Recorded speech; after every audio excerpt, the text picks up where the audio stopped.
Мен даусым естіліп тұр ма? Чатқа жазып кетіңіздер бір ауызда. Так, мен бүгін бірінші рет ютубқа трансляцияға шықтым. Сәл техникалық проблемалар болып жатыр менде. Даусым естіліп тұр ма?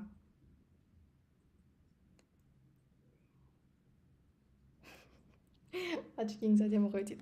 Рахмет көп. Естіліп тұрса болыпты онда.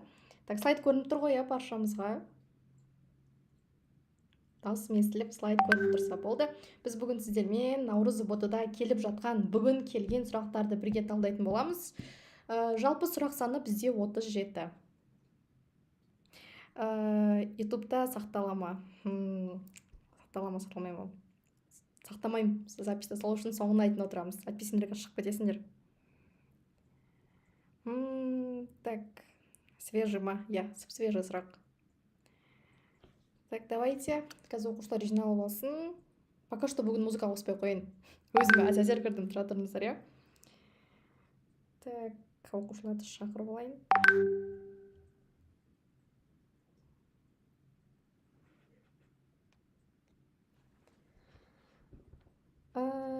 Так, сақтайық дейді.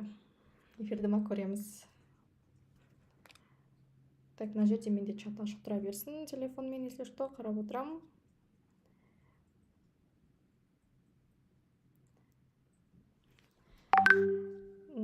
Так, вроде қосылып болды. Бастай берейік, иә. Естіліп тұр ғой, иә. Ешқандай проблема жоқ қой. Қатқан жоқ па?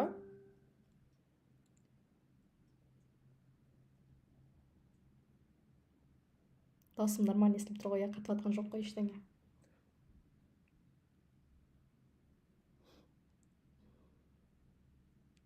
Рахмет, Назёка. Все онда. Ешқандай проблема болмаса, бүгінгі нұсқа талдауымызды бастай берейік, иә. Бағана айттым, 37 сұрақ болады дедім. 37 ма, 38 ба сұрақ. Соңын айтын отырайық. Бүгін бізде жаңа сұрақтар бар арасында.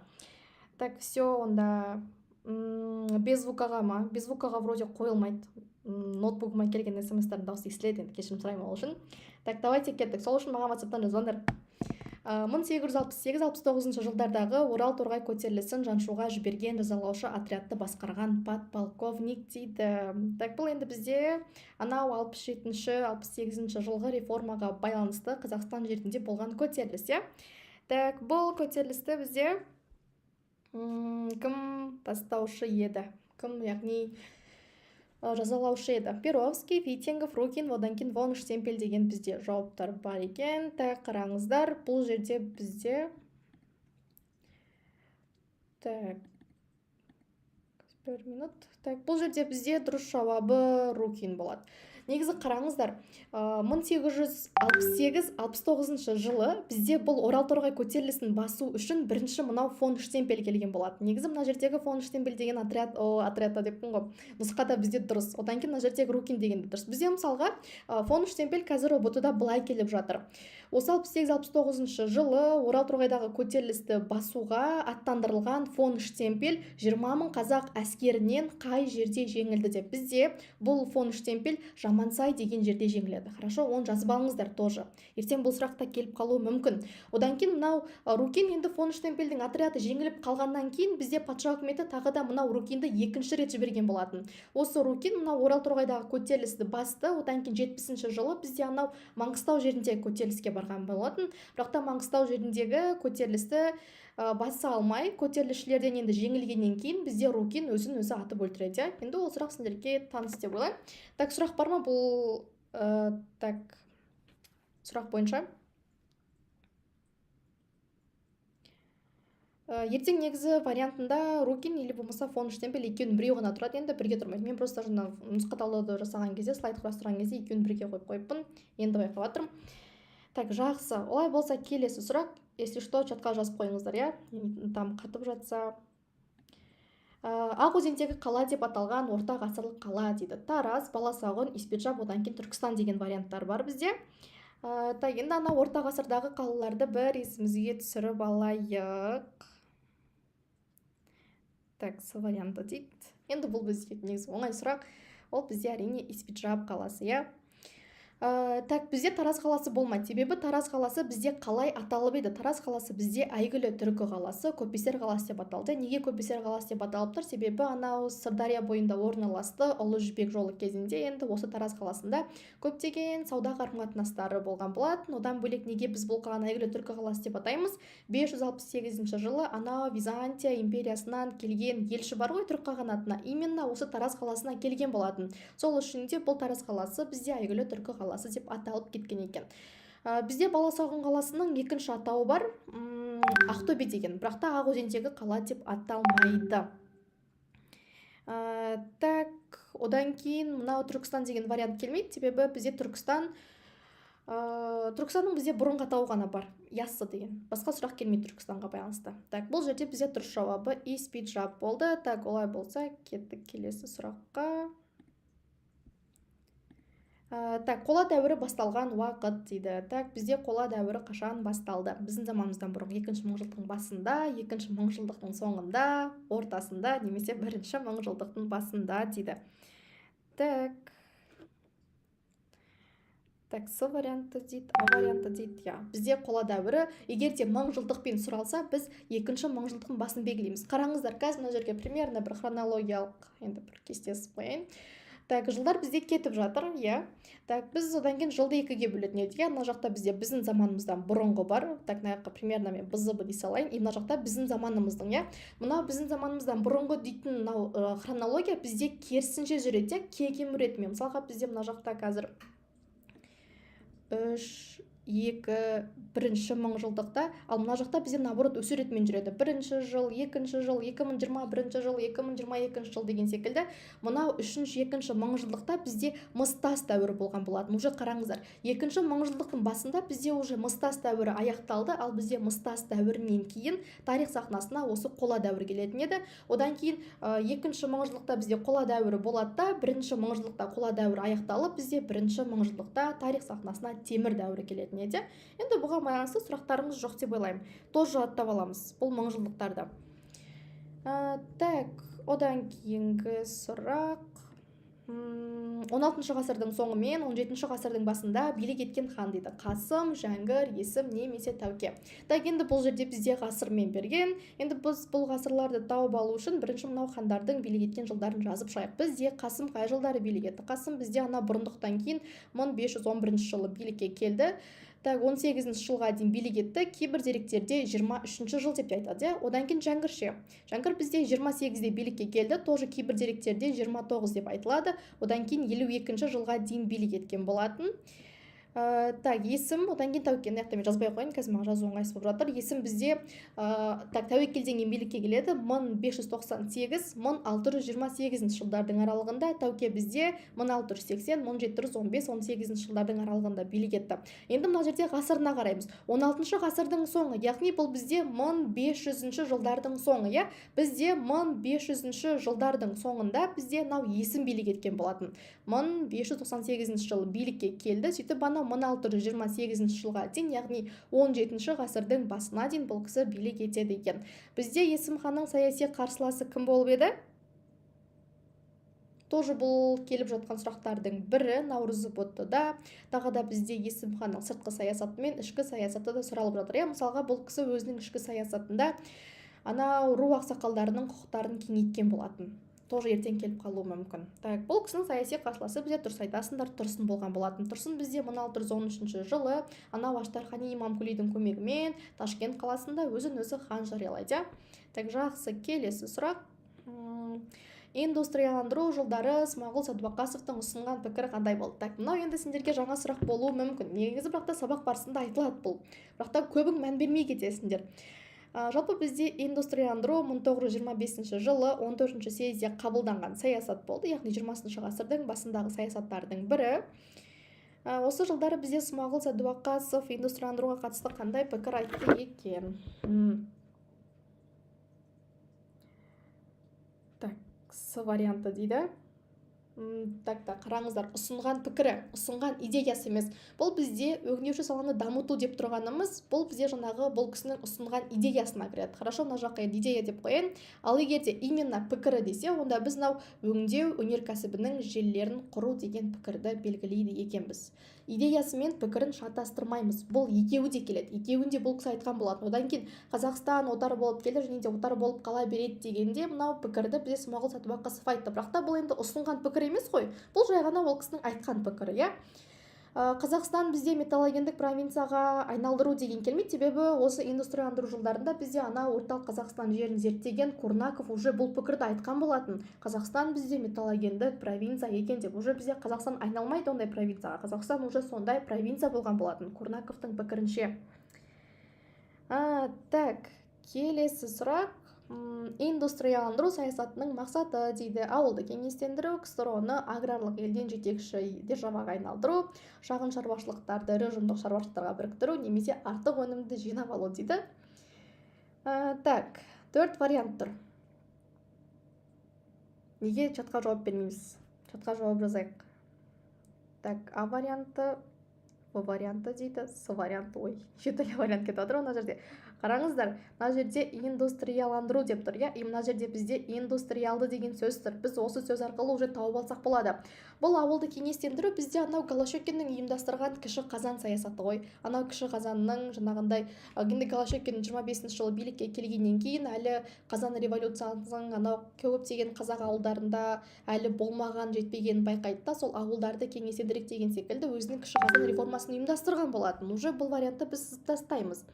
Шағын шаруашылықтарды ірі ұжымдық шаруашылықтарға біріктіру, бұл уже ұжымдық деген сөз тұр. Значит, бұл бізде ана 1927 жылы қабылданған ұжымдастыру саясатына келеді екен.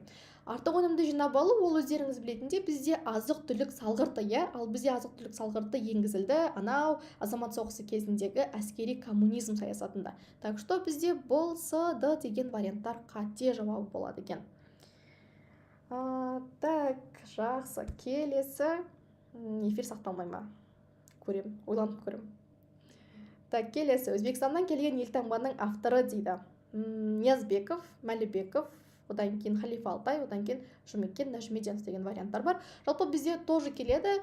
Қазақстанның мемлекеттік рәміздері қабылданған жылды. Жалпы бізде бұл мемлекеттік рәміздер 92 жылы қабылданады, иә? Тудың авторы сұралады, әнұранның авторлары, одан бөлек елтаңбаның авторлары сұралады. Бірақ та мына жерде Өзбекстаннан келген деген сөзге біз мән беруіміз керек. Ол сендерге берген анау 320 сұрақтық файл бар ғой, соның ішінде болған 2024 жылы бізде нағыз ұбт кезінде келген болатын. Так, В варианты дейді.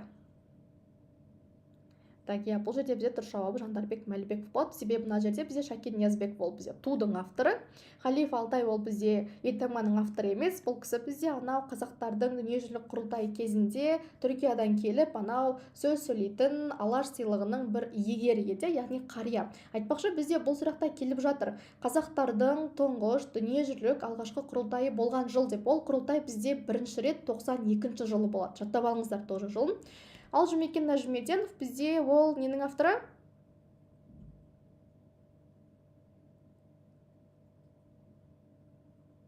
Жұмекен Нәжімеденов.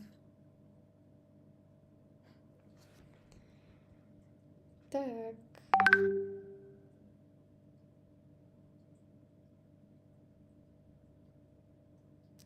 Я Жұмекен Нәжімеденов бізде әнұранның авторы. Бізде осы Жұмекен Нәжімеденов бар, Нұрсұлтан Назарбаев бар, одан кейін Шәмші Қалдаяқов бар тағы да.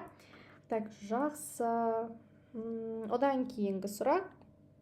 Ұлы Шанюй деп билеушілерін атаған тайпа дейді. Үйсіндер, сақтар, ғұндар немесе қарақытайлар. Бізде кімдер атаушы еді? Енді варианттарын талдайтын болсақ, бізде мына жерде үйсіндер деген вариант келмейді, себебі үйсіндердің билеуші лауазымы бізде гуньмо, яғни күнби болған болатын. Одан кейін бізде Толы деген олардың бас уәзірлері тұрды. Бізде сақтардың билеуші лауазымы енді патша, көсем болған болатын, оларда Ұлы Шаню деген болмады. Бұл бізде ғұндар болады. Ғұндардың билеушісі бізде Ұлы Шаню Тәңірқұт деп аталған болатын, аспаннан жаратылған деген секілді мағынаны білдіреді. Ал қарақытайларда бізде дұрыс айтасың, жоқ. Так, билеуші лауазымы Курхан болған болатын. Так, келесі сұрақ. Қазақстан 92 жылы 2 наурызда қай ұйымға мүше болды дейді. Шанхай ынтымақтастық ұйымы, Еуропа қауіпсіздік ынтымақтастық ұйымы, Біріккен ұлттар ұйымы немесе Ислам ынтымақтастық ұйымы. Так, бұл сұрақтардың барлығы тоже ұлттық бірыңғай тестілеуде өте жиі келеді. Так, чатқа жаза беріңіздер жауаптарын.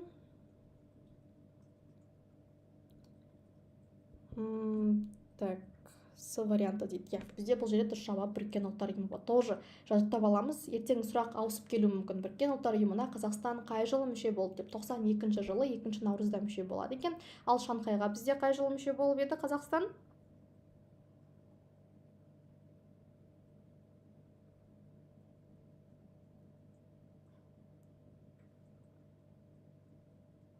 Негізі YouTube күшті, просто оның сәл проблемалары бар. Так, Шанхайға Қазақстан. Жалпы бұл Шанхай ұйымын құруға Қазақстан өзі де атсалысқан болатын. 2010 жоқ. Шанхай ұйымы қашан құрылады бізде? 2011, 2010 емес, жоқ. Шанхайды сұрап жатырмын. 2001, жоқ. Шанхай ынтымақтастық ұйымы 96 жылы 26 сәуірде құрылады ғой, ұмытып қалдық па? Қазақстан яғни ол ұйымды құруға атсалысып, сол ұйымның бір мүшесіне айналған болатын. Так, мына жерде Еуропа қауіпсіздік ынтымақтастық ұйымына Қазақстан 92 жылы мүше болды. Одан кейін 2010 жылы осы ұйымға яғни төрағалық ететін еді. Тоже ұмытып қалмайық. Одан кейін Қазақстан бізде мына жерде Ислам ынтымақтастық ұйымы деген вариант қалды. Қазақстан бұл ұйымға бізде 95 жылы мүшелікке өтетін еді. Так, мына жерде сендер жазып атсыңдар, каша қылдыңдар ғой мына жерде. Миым айналып кетті ғой. Так, Еуропа қауіпсіздік ынтымақтастық ұйымына Қазақстан 92-де мүше болды, 2010-да төрағалық етті. Ал мына ұйымға 95-те мүше болып, 2011 жылы төрағалық ететін еді. Мына Еуропа қауіпсіздік ынтымақтастық ұйымынан кейін барып қана мына ұйымға төрағалық етеді ғой. Каша қылдыңдар мына жерде. Менің миым мына жақта каша болып кетті ғой. Так, кеттік. Келесі сұрақ. 1716 жылы салынған бекініс, қандай бекініс салынды бізде? Омбы, Семей, Железинск немесе Коряков дейді. Бұл енді бізде ана Ресей патшалығынан Қазақстанды жаулап алуы барысындағы салынған бекіністер, я. Тоже өте жиі келетін сұрақтардың бірі негізінде. Так, бұл бізде А варианты болады, дұрыс жауап Омбы, я. Омбы, одан кейін тағы да Жәміш деген бекіністер. Бізде Семей қай жылы салынады? Семей бізде 18 жылы, яғни 1718-де салынды. Железинск бізде 17-де салынады, ал Коряков пен Өскемен бізде 20 жылы салынатын еді. Тоже ұмытпаймыз бұл бекіністерді. Так, одан кейінгі сұрақ. 19 ғасырдың 20 жылдарындағы реформадан кейін дейді, қазақтар заңды түрде босатылды. Түтін салығынан, әскери міндеткерліктен, аға сұлтандық қызметтен немесе думаға сайлану құқығынан дейді. Так. 19 ғасырдың 20 жылдарындағы реформалар бізден негізі жиі келіп жатыр. Бұл анау 22-24-тегі реформа, 1 Александрдың бастауымен енді бекітілген болатын. Бұл реформаның басты мақсаты анау кіші жүз бен орта жүздегі хандық билікті жою. Осы реформа барысында Қазақстанда 3 буынды басқару жүйесі құрылады, округ, болыс, ауыл деген секілді. Одан бөлек осы реформаның енді бір тармақтары барысында қазақтар заңды түрде босатылады екен, мына жерде әскери міндеткерліктен. Так, мына жерде Д деп жатқан оқушылар. Бұл думаға сайлану, бұл бізде 20 ғасырда болған оқиға ғой. Мына жерде бізде 19 ғасырды сұрап тұр. Ал бізде дума 1905 жылы шақыртылды. Қазақтар думаға сайлану құқығынан айырылады 1907 жылы. Бұл бізде уже 20 ғасырға кетеді. Д емес. Так, аға сұлтандық қызметтен бізде босатылмайды, наоборот бізде осы 22-24-тегі реформа кезінде аға сұлтандық қызмет бекітіледі. Яғни ана округтың басшысы болып бізде аға сұлтан шынағындай сайланған болатын. Бізде түтін салығынан босатылмайды, наоборот түтін салығы осы жылдары енгізіледі. Яғни бұл бізде қазақтардан алынған салық, яғни әр отбасыдан алынды, немесе бұл салықтың бізде тағы да шаңырақ салығы деген екінші атауы да бар. Одан бөлек бұл салық тағы да анау 67-68-дегі реформа кезінде тағы да енгізілетін еді. Так, дұрыс жауабы бізде әскери міндеткерліктен деген жауап болды. Келесі сұрақ. Батыс моңғолдардың түрікше атауы дейді. Бұл тоже қазір келіп жатқан сұрақтардың бірі. Ертең наурыз бұтыға кіретіндер, осы апта кіретіндер, менің осы нұсқа талдауымдағы сұрақтарды жаттап кіреміз, хорошо? Осыған особенно көп мән беріңдер, алдындағы слифтарға емес. Так, В варианты дейді. Бізде батыс моңғолдардың түрікше атауы қалмақтар болған болады. Жалпы бұл қалмақтар бізде қалай пайда болады? Бізде анау енді есен болған кезінде мысалға ана Моғолстан мемлекетте өмір сүріп тұрған кезде бір ойрат деген тайпа болған болатын, иә, Сырдария бойындағы қалаларға көптеген шабуылдар жасаған. Сол ойрат тайпасы бізде ыдырайды. Ойрат тайпасы ыдырағаннан кейін бізде екі хандық пайда болады. Біреуі жоңғарлар, біреуі қалмақтар. Анау Қазақстанның батысына қарай көшіп кетіп, сол жақта өздерінің мемлекетін құрған, мынау енді қалмақ деген атауды алған, және сол тайпа болған болатын. Жалпы бұл қалмақ деген атау батыс моңғолдардың түрікше атауы екен. Бізде маңғыттардың түрікше атауы болған жоқ. Бұл маңғыт деген бізде наоборот тайпа, иә. Ал мына моғолдар деп тұрғанымыз ол жаңағы Моғолстан мемлекетіндегі өмір сүрген халық, моғолдар деп аталған болатын.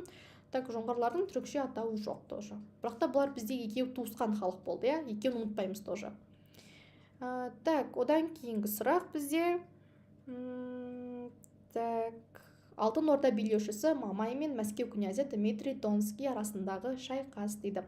Қондырша, Терек, Куликов немесе Батпақ. Так, бізде бұл шайқас қалай аталып еді? Так, Мамай деп тұр, ана жақта Дмитрий Донский берілген. Тоже бұл сұрақ өте жиі келеді бізде ұлттық бірыңғай тестілеуде. Так, бұл бізде С варианты болады. Куликов шайқасы қай жылы болатын еді? 1380 жылы болады. Бұл шайқаста бізде мынау Дмитрий Донский жеңіске жетеді. Мамай жеңіледі. Осы Мамайдың жеңілгенін пайдаланған бізде баратта Тоқтамыс Әмір Темірдің көмегімен Алтын Орданың хан тағын тартып алатын еді. Ал Батпақ шайқасы бізде тоже келуі мүмкін. Батпақ шайқасы бізде Ілияс Қожа мен Әмір Темірдің арасында болды. Ілияс Қожа жеңді, яғни ана Моғолстанның билеушісі. Бұл шайқас бізде 1365 жылы болатын еді. Қондырша бізде 91 жылы болған шайқас Әмір Темір мен Тоқтамыстың арасында. Ал Терек бізде 95 жылы болатын еді. Тоже Әмір Темір мен Тоқтамыстың арасында. Осы Терек шайқасынан кейін бізде Тоқтамыс Әмір Темірден жеңіліп қашып кетеді. Так, одан кейінгі 15-ші сұрақ. Так, Қазақ КСР ғылым академиясының дейді алғашқы президенті бізде кім болды? Жалпы бұл Қазақ КСР ғылым академиясы бізде 1946 жылы құрылады, иә. Так, енді бұл негізінде тоже өте жиі келетін сұрақтардың бірі, уже жаттап алған шығарсыңдар. Бұл Қазақ КСР ғылым академиясының бізде алғашқы президенті Сәтбаев болған болатын. Так, жақсы, келесі сұрақ. Түркістан автономиясының басшысы дейді. Бөкейханұлы, Тынышбаев, Сенкович, одан кейін Голощекин дейді. Бізде Түркістан автономиясы кім болып еді? Так, маған WhatsApp-тан кім жазып жатыр, мен тақырылып.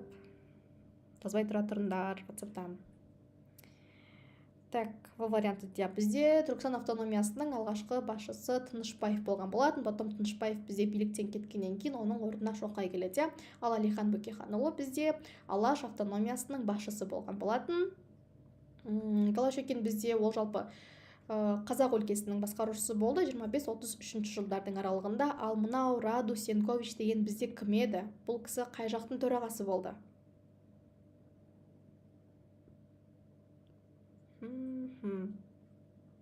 Бізде мысалға Қазақ АКСР құрылды ғой 20-шы жылы. Сол 20-шы жылы Қазақ АКСР құрылған кезде оның екі енді былайшытқан кезде билік органы болған болатын. Біреуі орталық комитет, екіншісі бізде халық комиссарлар кеңесі. Бізде осы Раду Сенкович халық комиссарлар кеңесінің төрағасы болған болатын. Ұмытпаймыз оны да. Ал орталықтығы бізде Меңдешев болады.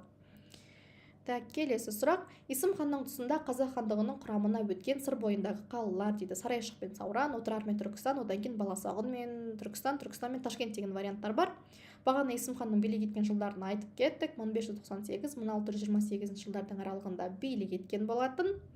Бұл кісінің сыртқы саясатына жеткізген басы жетістігі осы Сырдария бойындағы екі қаланы енді қайтарып алу. Так, бұл жерде бізде дұрыс жауабы Д варианты болады екен. Түркістан мен Ташкент қалаларын. Баласағұн бізде сыр бойында емес, Баласағұн бізде Шу өзенінің бойында, Отырар бізде енді келмейді. Есім хан жалпы бұл Отырар қаласын қайтарып алмайды. Ал Сарайшық бізде вообще ол Қазақстанның ана батысында, Жайық өзенінің бойындағы қала еді. Бір ғана дұрыс жауабы қалды, Түркістан мен Ташкент деген. Келесі сұрақ. Әмір Темір жеңген Осман империясының сұлтаны дейді. Мұстафа, Баязид, Мехмет, одан кейін Мұрат деген варианттар бар. Тоже бізде Әмір Темір контекст болып келіп жатыр екен. Әмір Темірдің жорықтары деген тәрізді. Енді бізде жалпы Әмір Темір 1370-1405 жылдардың аралығында билік еткен болатын. Мауреннахр жаңағы территориясында. Одан кейін бұл кісінің әділдік пен күш деген ұраны келіп жатыр. Бұл кісінің әділдік пен күш деген ұраны болды. Тіпті ол ұранды ол өзінің мөрімен мынау жүзігіне, яғни сақинасына енді құйдыртқан болатын. Яғни жаңағындай қағаздарға бір мөр басылу кезінде сол ұран жаңағындай бірге қойылады. Так, дұрыс жауап бізде бұл жерде Баязид болады. Анкара маңында 1402 жылы. Тоже оңай сұрақ негізінде. Одан кейінгі сұрақ: Сібір хандығын басып алу нәтижесінде территориясын ұлғайтқан хан дейді. Есім, Хақназар, Тәуекел, одан кейін Жәңгір деген варианттар бар бізде. Так, Сібір хандығы. Жалпы бұл хандық бізде 98 жылы жойылады. Қазір жылын жазып қояйын, ертең тоже келіп қалуы мүмкін. 2024 жылы нағыз УБТ-да сұралған болатын. Сібір хандығы бізде қай жылы жойылды деп. Так. Дұрыс жауабы бізде Хақназар болады. Так, қараңыздар. 1598 жылы Сібір хандығы жойылды ғой. Енді Сібір хандығының жаңағындай иеліктерінен осы Хақназар хан жаңағындай өзінің солтүстіктегі иеліктерін кеңейткен болатын. Одан кейін бұл Сібір хандығы бізде нақты түрде жойылады, мынау Тәуекел ханның тұсында. Так, Жәңгір ханның тұсында бізде бұл Сібір хандығы болған жоқ, и Есімнің тұсында да енді бұл хандық бізде болмайды. Так, келесі сұрақ бізде сәйкестендіру. Так, мына жерде болған көтерілістерді жаңағындай болған өңірлермен сәйкестендіру керек. Одан кейін тағы да бүгін осы көтерілістердің хронологиясы сұралған екен. Кенесары Қасымұлының көтерілісі бізде 1837-47 жылдардың аралығында болды. Сырымдатұлының көтерілісі бізде 1783-97 жылдардың аралығында болған болатын. Жанғожа Нұрмұхамедұлынікі бізде енді жалпы 19 ғасырдың 50 жылдары деп келеді, ал Бөкей Ордасындағы көтеріліс бізде 1836-38 жылдардың аралығында болды. Енді мына жерде сәйкестендірейік. Кенесары Қасымұлының көтерілісінің бізде басты ерекшелігі ана бүкіл Қазақстан жерін қамту, яғни 300-дің де территориясын қамту болған болатын. Сырымдатұлының көтерілісі бізде Кіші жүздің территориясында болды, ана батыс Қазақстан жерінде. Жанғожа Нұрмұхамедұлы бізде сыр бойында көтеріліс ұйымдастырады, ал Бөкей Ордасындағы көтеріліс бізде ішкі ордада, яғни ана Еділ мен Жайықтың енді аралығында болатын еді. Енді жалпы бұларды білеміз деп ойлаймын, тоже алдындары тоже айтылған болатын нұсқа талдауларда. Келесі 21-ші сұрақ: генетика мен микробиология саласында қомақты табыстарға жеткен бізде кім? Енді бұл жалпы бізде тоқырау жылдарында. Ертең сұрақ келуі мүмкін. 1960-80 жылдары генетика мен микробиология саласында қомақты табыстарға жеткен ғалым кім еді деп. Так. Бізде мына жерде Сокольский деген вариант келмейді. Себебі бізде Сокольский тоже осы жылдары катализаторлы химиялық әдістермен зерттеу жұмыстарын өткізген ғалым деп кетті. Яғни химиялық деген бір сөзді жаттап алыңдар, Сокольский. Ал мынау Ахмет Сафин бізде гидрогеология мен гидрофизика салаларында жалпы қомақты табыстарға жеткен ғалым. Хорошо, Сокольскийді химия деп, Ахмет Сафинді физика деп, ал мынау биология деп, біз мынау Айтқожинді жаттап алуымыз керек екен. Дұрыс жауабы бізде Айтқожин болды. Ал Әлкей Марғұлан бізде бұл кісі археолог, яғни тарихшы ғалым. 1946 жылдары ана орталық Қазақстан жеріндегі қола дәуірінің ескерткіштерін зерттеген болатын. Бұл вариант бізде сол үшін келмейді. Так, келесі: қимақтарда тайпа басшысы қалай аталды дейді. Бұл бүгін келген сұрақ. Бүгін біраз оқушыны шулатып жатыр, бірақ та негізінде бұл сұрақ бұрыннан бар. Жабғу, Қаған, Шаттүтік, одан кейін Гурхан дейді. Жалпы бізде қимақтар анау солтүстік шығыс Қазақстан өңірлерінде өмір сүрген болатын, Батыс түрік қағанатының ыдырауы нәтижесінде құрылған мемлекеттердің бірі 9-11 ғасырларда өмір сүрді. Так. Мынаған неге шулап жатыр дейді. Неге шулайтын сұрақ емес, дұрыс жауап бізде Шаттық болды. Бірақ та қараңыздар, енді сұрағын дұрыс оқимыз. Қимақтарда дейді тайпа басшысы қалай аталды десе, онда Шаттүтікті белгілейміз. Ал егер де қимақтардың басшысы, яғни қимақтардың билеушісі қалай аталды десе, онда біз мына жердегі Қаған деген вариантты белгілейміз. Хорошо? Тайпа басшысы деген бөлек, одан кейін билеушісі деген сұрақ бөлек. Так что сұраққа мән береміз, ертең шатасып қалмайық. Енді вроде бүгін бізде осы тайпа басшысы сұралды негізінде. Жабғу деп бізде Оғыз мемлекетінің билеушілері аталған болатын. Одан бөлек 840 жылға дейін енді қарлұқтардың тайпа көсемдері де Жабғу деп аталды. 840 жылы ұйғырларды жеңгеннен кейін ғана бізде қарлұқтар өздерінің Қаған деген лауазымын қайтарып алатын еді. Гурхан деген ол бізде Қарақытайлардың лауазымы билеуші. Так, кеттік келесі сұраққа. Сәйкестендіру. Так, тоже мынау келген екен, жаңағы 22-24-тегі реформа. И осы енді бізде екі реформа барысында екі жарғы шығатын еді. Біреуі Орынбор қырғыздары туралы жарғы болды, ал екіншісі бізде Сібір қазақтары туралы жарғы болған болатын. Біреуінің авторы бізде Эссен болса, екіншісінің авторы бізде Сперанский болған болатын. Так, Сібір қырғыздары туралы жарғы бізде 22-ші жылы шықты. Так, ал Орынбор қырғыздары туралы жарғы бізде 24-ші жылы шығатын еді. Сібір қазақтары туралы жарғының авторы бізде так, Сперанский. Ал Эссен бізде Орынбор қырғыздары туралы жарғының авторы. Мынау 22-ші жылғы жарғы бойынша бізде орта жүзде хандық билік жойылды, ал 24-ші жылғы реформа бойынша бізде кіші жүзде хандық билік жойылатын еді. Тоже авторларын жаттап аламыз. Так, одан кейінгі сұрақ сәйкестендіру. Тоже мынау бүгін келген сұрақтардың бірі. Көп оқушылар шулап жатыр, тоже шулайтын сұрақ емес негізі. Бұның бәрі айтылады, сабақта айтылады. Әлихан Бөкейханұлының шығармасы, Ахмет Байтұрсын, одан кейін Міржақып Дулатұлының шығармасы. Просто сендерге андай нұсқатылды талдап береміз, бірақ та андай сұрақтың орнына вариантын беріп, варианттың орнына сұрағын берсе, уже сендер паника жасайсыңдар. Бүгін база ауысып кетіпті деп. Ол база ауыспайды, просто жаңағындай бір сұрақтарын ғана бүйтіп ауыстырады, сендер паника жасап соған шок боласыңдар. Так, бізде Ахмет Байтұрсынұлының шығармасы 40 мысал, одан кейін тағы да бұл кісінің Маса деген шығармасы бар еді. Ал Әлихан Бөкейханұлының шығармасы бізде Абай Құнанбайұлы. Бұл кісі бізде жаңағы алғашқы абай танушылардың бірі болған.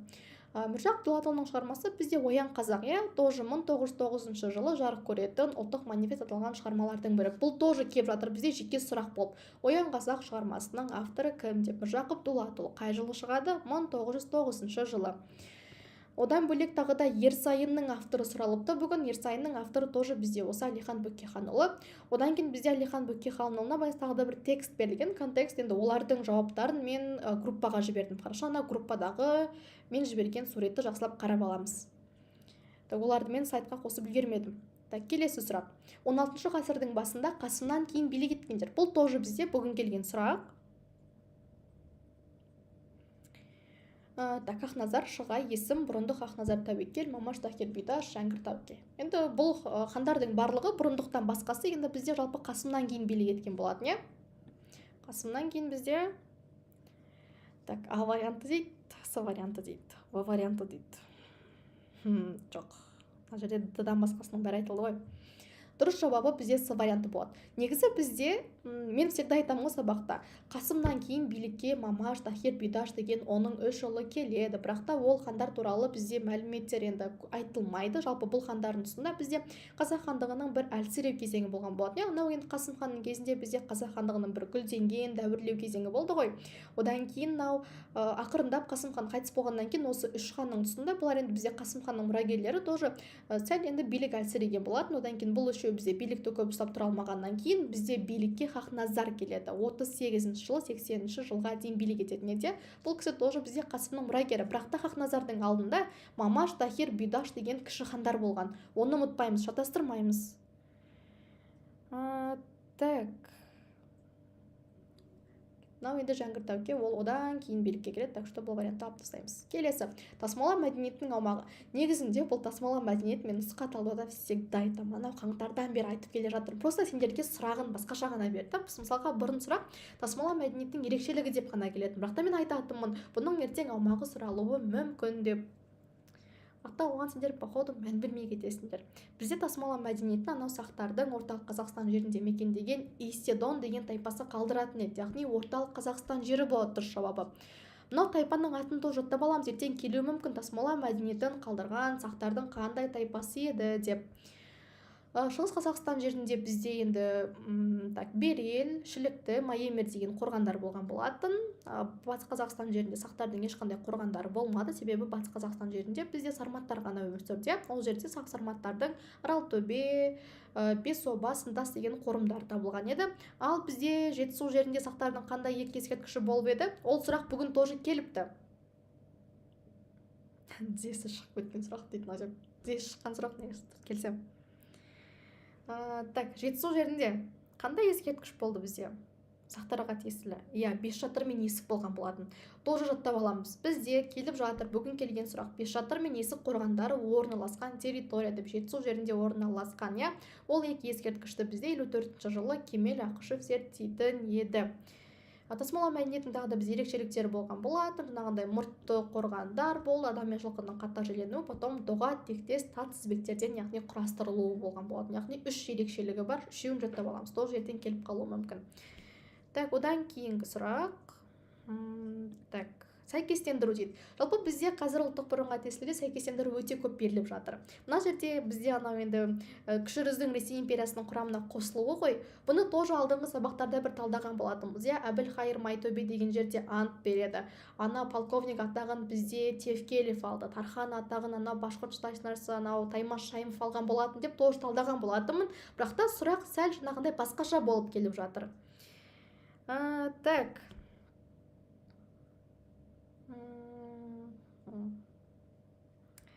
Так, сонымен жауаптары. Тевкелевтің келуі. Бұл кісі бізде 31 жылы 10 ақпанда келеді. Ой, 10 ақпан емес, 10 қазан ғой, мен ақпан деп қойыппын. Қазан бізде нешінші ай? 10 ай ма, аяққа 10 деп кетейін, иә? Так, грамотаның жары бізде грамота жарияланады 31 жылы 19 ақпанда. Кирилловтың экспедициясы бізде келеді 34 жылы, одан кейін Әбілхайырдың екі елшісі Петербург қаласына 30 жылы барды. Енді бұл жалпы бізде кіші жүздің Ресей империясының билігін мойындау тақырыбы ғой, иә. Әбілхайыр бізде кіші жүзді Ресей империясының құрамына қосу үшін Қойдағұлұлы мен Қоштайұлын 30 жылы елшілікке жібереді.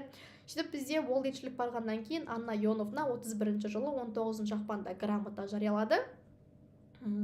Одан кейін ол грамота жарияланғаннан кейін 31 жылы 10 ақпанда мынау Тевкелев Қазақстан жеріне келіп, Майтөбе деген жерден Әбілхайыр мен қасындағы 29 старшыннан ант қабылдайтын еді. Одан кейін енді кіші жүз Ресей империясының құрамына қосылғаннан кейін кіші жүздің жерін зерттеу үшін Ресей патшалығы экспедициялар жіберді. Олардың алғашқысы бізде Кирилловтың экспедициясы болған болатын 34 жылы.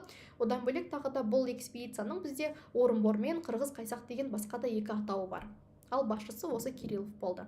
Так что мына жерде жылдарын тоже жаттап аламыз.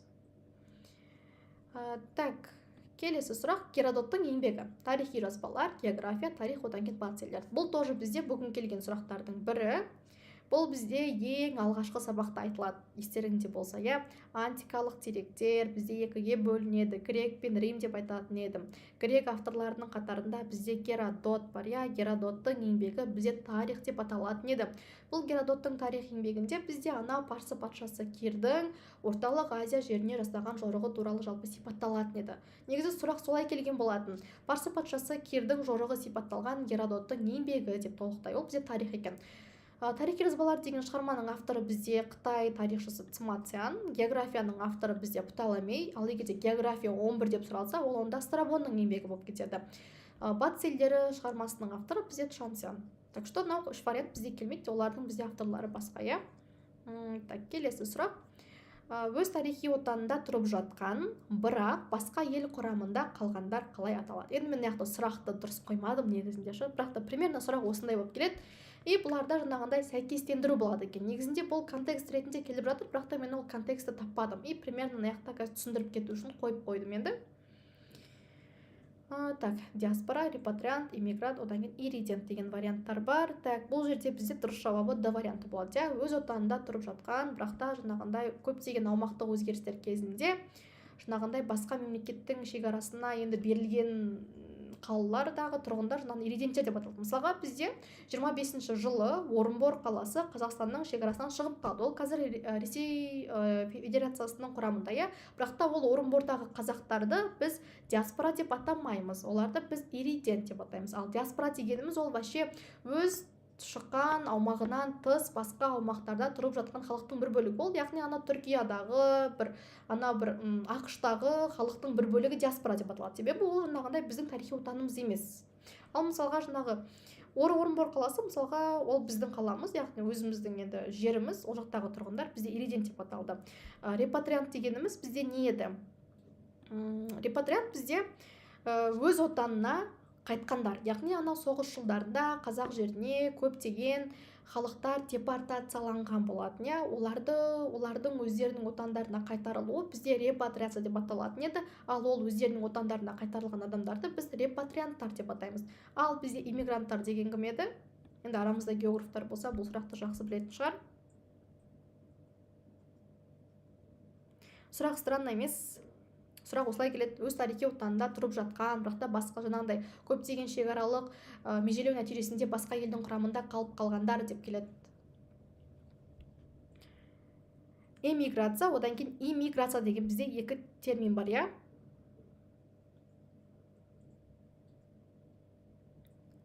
Эмигранттар бізде көшіп кеткендер, ал иммигранттар бізде көшіп келушілер. Так, одан кейінгі сұрақ: сақтар парсы деректерінде қалай аталды? Так, бұл сұрақ тоже негізінде жаңа сұрақ емес, 2024 жылы нағыз СБТ кезінде сұралған болатын. Так, массагет, сака, се, одан кейін азиялық скифтер деген вариант бар бізде. Так, бұл вариант дейді. Я, бізде сақтар парсы деректерінде сака деп аталған болды. Жалпы біз сақтар туралы 3 дерек көзі бар, я. Солардың ең ежелгісі бізде парсы деректері.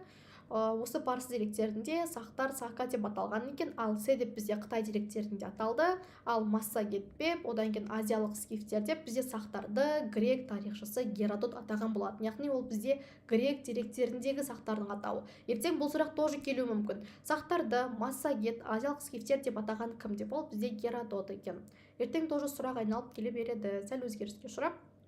Так, одан кейінгі сұрақ: Шоқан, Ыбырай, Абай өмір сүрген ғасыр дейді. Шоқан Уәлиханов, Ыбырай Алтынсарин, Абай Құнанбайұлы бізде қай ғасырда өмір сүрген еді? Енді мына кісілердің енді жылдарын жазып шығайық. Шоқан Уәлиханов бізде 1835-65 жылдардың аралығында өмір сүрді. 30 жыл өмір сүрген болатын, бұл кісінің жылын жаттау оңай. Ал бізде Ыбырай Алтынсарин қай жылы дүниеге келіп еді? Анау Жәңгір хан Бөкей ордасында ең алғаш мектепті ашқан жылы, яғни 41 жыл дүниеге келді.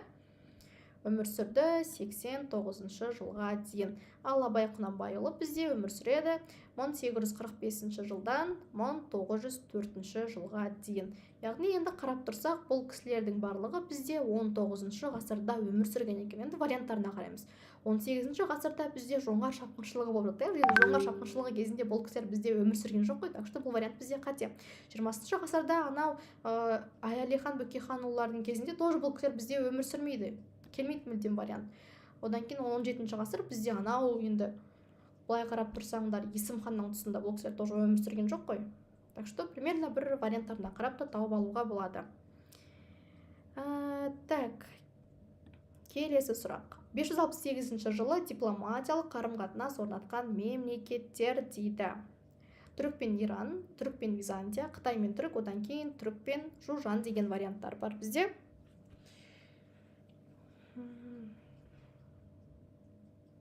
Сонымен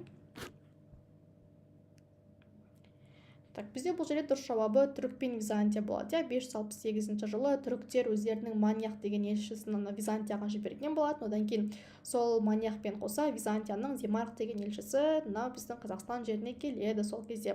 Бұл екі мемлекеттің құрған одағы анау Ұлы Жібек жолын дамыту мақсатында болған болатын. Мынау яғни Иранға, анау парсы мемлекетіне қарсы. Так что мынау Иран деген мүлдем келмейді. Себебі түріктер мына Византиялықпен одақтасып, мынау Ирандарға қарсы одақ құратын еді. Мынаған қарсы болды екеуі. Қытай мен түрік. Бізде Қытай мен түрік арасындағы қарым-қатынас 542 жыл орнап кетеді. Өтірік айтам, 542 емес, 545-те. 545 жылы анау Бумынның ордасына Қытай елшісі келетін еді. Түрік пен Жужан бізде қарым-қатынас орнатпады, наоборот, осы Жужан қағанатын талқандап, бізде түрік қағанаты 552 жылы өзінің мемлекетін құратын еді. Дұрыс жауабы бізде түрік пен Византия болды. Так, одан кейінгі сұрақ: Тәукенің мирасқоры. Тоже бүгін келген сұрақ. Мына сұрақтардың барлығы бізде негізінде жаңа сұрақтар, бүгін келген. Тағы айталап өтем, мән беріп отырамыз.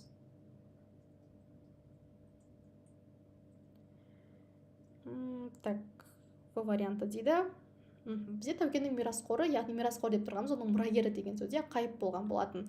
Ал уәли бізде ол Абылай хандікі. Абылай хан 81 жылы қайтыс болғаннан кейін оның орнына ұлы уәли отырған болатын. Енді орта жүздің соңғы хандарының бірі. Ал бізде Нұралы, ол Әбілхайырдан кейін билікке келді. Әбілхайыр хан бізде қаза табады 48 жылдан кейін 48 жылдан 86 жылға дейін бізде кіші жүзді Нұралы хан билейді. Қасым бізде ол Тәукеден бұрын билік етіп кетті ғой, так что ол вариант бізде келмейді екен. Так, сұрақ түсінікті болса, кетті келесі сұраққа. Әбілхайырды өлтірген кім? Бұл тоже бүгін келген сұрақ екен. Барақ, Батыр, Нұралы, одан кейін Абылай деген варианттар бар. Әбілхайыр жалпы бізде 18 жылы билікке келеді.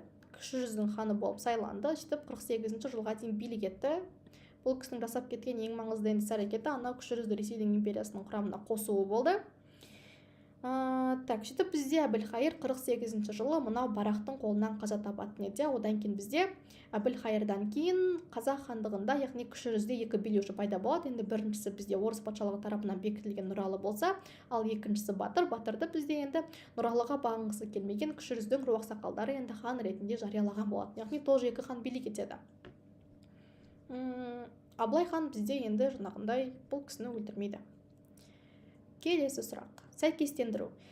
Так, бұл қараңыздар.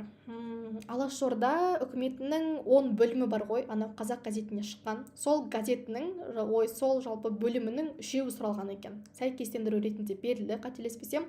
Бірінші бөлімі, екінші бөлімі, үшінші бөлімі бізде не туралы еді. Негізінде бізде 10 бөлімі бар. Енді 10 бөлімінің бізде көбінесе алғашқы 3-еуі келеді, одан кейін сол 10 бөлімнің ішіне кірмейтін деген келеді. Ол 10 бөлімнің ішіне бізде енді әскери іс кірмейді. Одан кейін бізде алғашқы 3-еуін жаттап аламыз. Мысалға бізде біріншісі мемлекет қалпы болған екен, екіншісі бізде жергілікті бостандық, ал үшіншісі бізде негізгі құқық болады. Өйстіп 3-еуін жаттап алыңыздар. Негізі бұны жаттау көп оқушыларға қиындық туғызады, бірақ та негізінде өте оңай сұрақ. Одан кейін бізде вроде қателеспесем соңғы сұрақ қалды ғой деймін. Я, бұл келді. Мына сұрақ енді көбісіне қиындық туғызады. Бұл сұрақ келген болатын осы 2024 жыл тоже наурызы тұсында ма? Негізі жаңа сұрақ емес. Соңғы сұрақ па? Я. Маңғыстаудағы көтеріліс кезінде қиратылған бекініс. Вот, мынау тоже бізде өте жаңа сұрақтардың бірі. Так, бүгін келген екен. Қалай ойлаймыз? Александровск, Николаев, Нижний, одан кейін Қастек деген варианттар бар. Так, негізі кітапта берілген ақпарат. Бізде Маңғыстау көтерілісі 1870 жыл болады. Анау 67-68-дегі реформаға байланысты. Бұл көтерілістің енді басшылары Иса Тіленбайұлы мен Досан Тайжұлы болған болатын. Тағы да бұл көтеріліске адайлар қатысатын еді, я? Так, сөйледі дейді. Так, қараңыздар. Мынау Александровск, Николаев, Нижний дегеннің үшеуі де мынау Маңғыстауға қатысты. Үшеуі де Маңғыстаудың кезінде енді болды, бірақ та мынау Александровск деген бізде форт болған болатын. Так, бұл бізде бекініс емес, бізден именно бекініс сұрап тұр. Мынау бізде форт болды, так что бұл вариант бізге келмейді. Николаев деген бізде қателеспесем станция болды ғой деймін. Бұл тоже бекініс емес. Дұрыс жауап бізде мынау болады. Нижний деген жауап дұрыс болады. Ал Қастек бекінісі, қараңыздар, Қастек бекінісі бізде салынады ұлы жүзбен анау Қырғызстанның шекарасында. Ол анау примерно қазіргі бір Алматы жақта болса, ол Маңғыстаудағы көтеріліс басшылары енді мынау Алматы жаққа келіп бұл бекіністі қиратып кетпейді ғой, я? Так что бұл вариант бізде қате екен. Так, сонымен бізде дұрыс жауабы Нижний деген С варианты болды. Так, бүгін біз сіздермен 37 сұрақ талдадық. Так, жаңа сұрақ болды ғой деймін, негізі сіздер үшін. Негізінде бұл наурыз ұбт-да келіп жатқан сұрақтар. Бүгінгі нұсқа талдау бізде осымен аяқталады. Қатысқандарыңыз үшін көп рахмет. Так, слайдты, если что, группаға жіберемін. Сол жинағындай слайд арқылы тағы да өздеріңіз бір қайталап алсаңыздар болады. Хорошо, дәптерлеріңізге жазып әдемілеп. Олай болса нұсқа талдау аяқталды. Келесі нұсқа талдауларда кездескенше сау болыңыздар.